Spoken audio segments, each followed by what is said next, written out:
Durante séculos, o Vaticano protegeu um segredo que nem os santos ousaram tocar. Um cálice, feito de pedra negra, encontrado sob as ruínas de Jerusalém. Não trazia salvação. Trazia algo que jamais deveria acordar. Para guardá-lo, nasceu uma ordem esquecida. Monges sem nome, sem voz, sem perdão. Eles não buscavam o céu, não temiam o inferno. Seu único juramento era manter o mal dormindo. Esta é a história da ordem que vigiava o cálice proibido. Os guardiões do Graal Negro.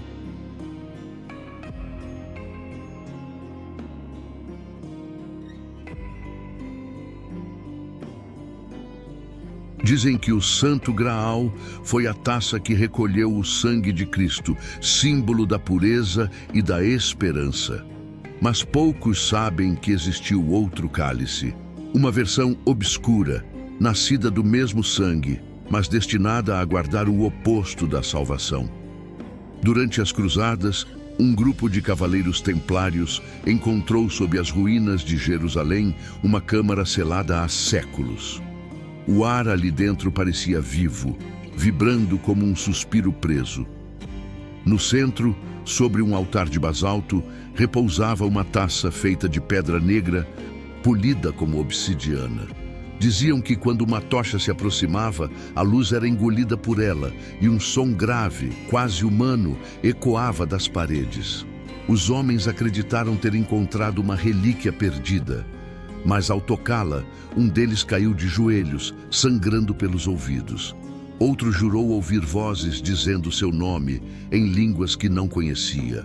O comandante ordenou que o cálice fosse levado a Roma para o Vaticano, mas o Vaticano não o abençoou, o escondeu e, no mais profundo silêncio, criou uma ordem para protegê-lo. Nascia assim a Ordem dos Guardiões do Graal Negro, cuja missão não era guardar um milagre, mas manter adormecido o que jamais deveria acordar. Com o tempo, os monges descobriram que o cálice respirava, que sua superfície às vezes pulsava como carne viva, e que durante as noites sem lua ele exalava um sussurro que só os mais sensíveis conseguiam ouvir. O prior da ordem escreveu em seu diário: "Não temo o que o cálice guarda. Temo o dia em que ele se lembrará de que ainda existe." A iniciação dos guardiões era feita em segredo, sempre à meia-noite, no subterrâneo do mosteiro. Os noviços desciam em fila, cada um com uma vela acesa. No centro da câmara, o cálice negro os esperava, envolto por correntes de prata. O prior dizia: "A luz é o que cega, só o silêncio revela." Então, um a um, os monges pronunciavam o juramento: "Renuncio à voz, ao nome e ao sono, para que o mal permaneça dormindo." Após o voto, cada guardião mergulhava o dedo no sangue do predecessor e desenhava no próprio peito o símbolo do cálice, um círculo com 3 lágrimas invertidas. Aqueles que sobreviviam à cerimônia, porque alguns enlouqueciam ao ouvir o murmúrio do Graal, eram marcados para sempre. O som das correntes, o cheiro de cera e ferro, a vibração do chão, tudo parecia responder ao juramento. E quando a última vela era apagada, um silêncio absoluto tomava conta do lugar. Era o momento em que os guardiões acreditavam que o próprio Deus voltava o rosto. Dizia-se que o Graal não concedia poder, mas presença, que ao tocar a taça, o homem deixava de existir como indivíduo e se tornava parte daquilo que ela guardava. Por isso, o silêncio não era apenas voto, era prisão. E cada palavra não dita era uma pedra no muro que separava o mundo dos vivos do que dormia dentro do cálice. Com o tempo, rumores chegaram até Roma. Cardeais sussurravam sobre uma ordem que mantinha um cálice que sussurrava nomes e apagava memórias. Um inquisidor, movido pela fé e pela vaidade, recebeu autorização para investigar. Seu nome era Bernard de Lacroix. Homem de oração e orgulho, acreditava que nada feito por Deus poderia esconder-se da luz. Desceu às catacumbas dos guardiões com 30 homens armados. 3 voltaram. 2 semanas depois, foram encontrados mortos em suas celas, com as orelhas cobertas de cera derretida. O diário de Bernard foi confiscado pelo Vaticano. As últimas palavras escritas diziam: "A pedra canta, e quando canta, o inferno responde." O Papa ordenou o fim da ordem e a destruição do cálice. Mas quando os soldados chegaram ao mosteiro, o lugar estava vazio. As velas ainda ardiam, as camas estavam feitas, mas não havia corpos, apenas ecos. E sobre o altar, gravada em sangue seco, uma frase: "O selo ainda está intacto." Desde então, o Vaticano nunca mais pronunciou o nome do Graal Negro em público. Séculos depois, os monges sobreviventes se reuniram nas montanhas do norte. Ali, entre o frio e o esquecimento, ergueram uma nova abadia. Lá, o prior decidiu selar definitivamente o poder do cálice. O ritual exigia 3 pactos. O primeiro, de carne, o sangue dos monges seria oferecido para selar a taça. O segundo, de fé.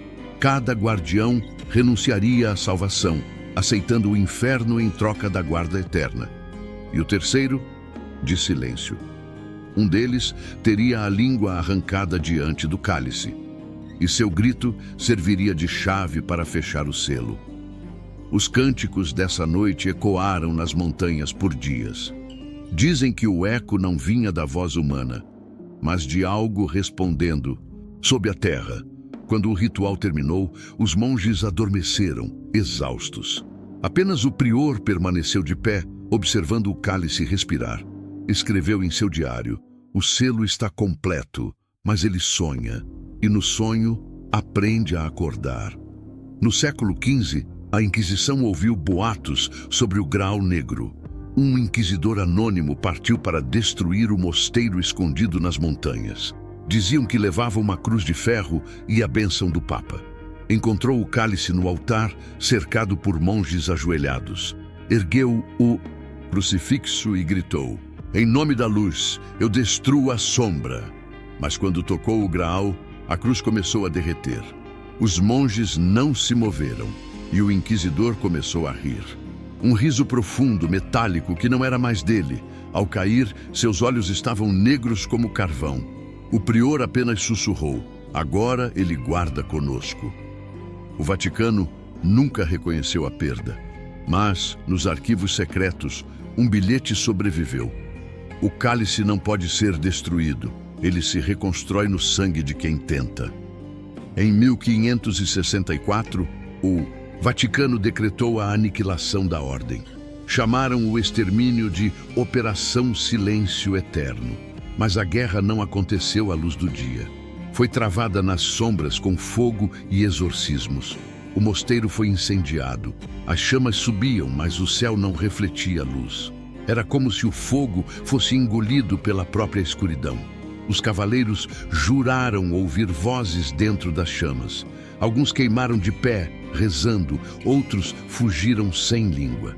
Quando a fumaça baixou, nada restava, nem corpos, nem pedra.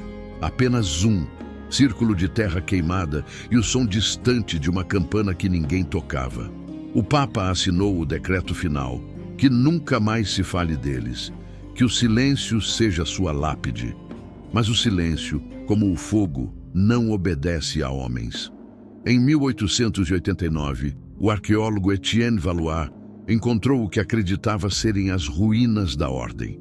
Nos subterrâneos, descobriu um esqueleto sentado diante de um altar, segurando um cálice envolto em tecido negro.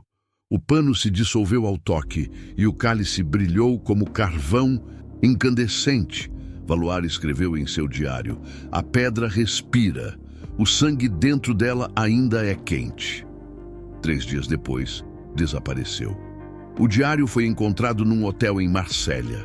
Na última página, havia apenas uma frase: "Ele está acordando."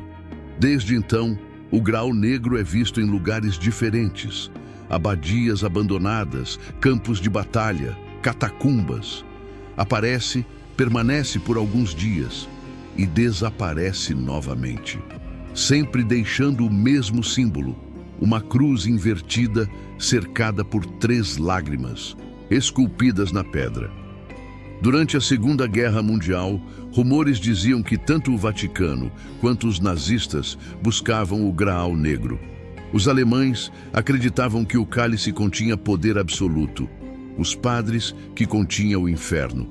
Um comboio secreto foi enviado para transportá-lo através dos Alpes. Nunca chegou ao destino. Dias depois, aldeões encontraram os cavalos cegos e cobertos de gelo. No chão, marcas em forma de espiral fumegavam na neve. O Vaticano negou tudo, mas documentos posteriores revelam que um cofre foi levado de volta a Roma, selado com cera negra e marcado com a inscrição Dormiat Lux, que a luz durma. Dizem que nas catacumbas do Vaticano há uma sala que não aparece em mapa algum. Ali, 12 lâmpadas eternas queimam sem consumir óleo. No centro, sob véus e correntes, repousa o cálice. Os guardas relatam ouvir vozes às vezes, murmúrios suaves, como alguém rezando do outro lado da parede. Outros juram ter ouvido o próprio nome chamado, vindo de dentro do metal. Um padre que trabalhou nas catacumbas em 1953 escreveu antes de morrer: "A taça não quer ser libertada, quer ser lembrada." O Vaticano silenciou o caso, mas a lenda cresceu, e a cada século um novo guardião é nomeado, não para proteger o mundo do cálice, mas para proteger o cálice do mundo. Quando a névoa cobre Roma e as campanas soam sem toque humano, os monges dizem que o eco do cálice desperta. Alguns afirmam que viram uma figura encapuzada percorrendo os túneis do Vaticano, carregando uma luz negra nas mãos. Nenhum papa admitiu a existência do Graal Negro, mas há um corredor selado por 3 portas douradas que nenhum homem atravessa. E toda vez que se aproxima o aniversário da destruição da ordem, o chão treme suavemente, como se algo respirasse sob os pés da basílica. Talvez o cálice não seja um objeto, talvez seja um espelho, o reflexo do medo humano diante da própria fé. E se for verdade o que dizem, que todo milagre tem uma sombra, então o Graal Negro é a sombra do próprio Cristo. Quando a fé dorme, o mal reza por nós. Se você chegou até aqui, deixe um comentário dizendo "Eu ouço o eco do Graal", para eu saber que você caminha comigo até o fim. Inscreva-se no canal, ative o sino e continue comigo em História Oculta, onde revelamos o que a Idade Média tentou enterrar, mas o tempo não conseguiu calar.